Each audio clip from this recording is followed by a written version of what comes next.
Brazil জাতীয় দলের ইতিহাসে পেলের পরেই যার নাম, সেই মহাতারকা নেইমার জুনিয়রকে মাঠ থেকেই বিদায় জানাতে চায় সিবিএফ।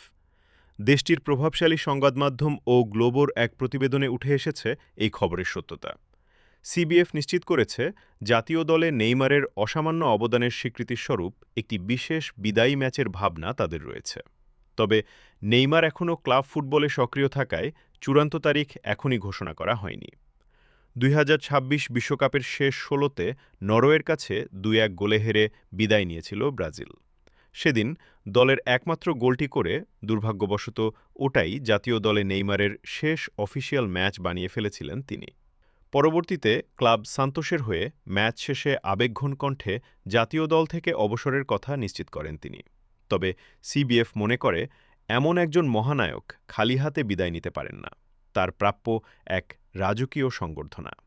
হলুদ জার্সিতে ১৩০ ম্যাচে ৮০টি গোল আর ৫৯টি অ্যাসিস্ট নিয়ে ব্রাজিলের ইতিহাসের সর্বোচ্চ গোলদাতা হয়েই মাঠ ছেড়েছেন তিনি।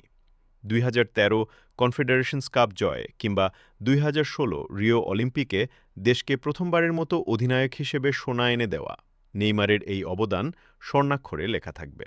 তাই ব্রাজিল ফুটবল প্রেমীরাও চান প্রিয় তারকা শেষবারের মতো হলুদ জার্সি পরে মাঠে নামুক।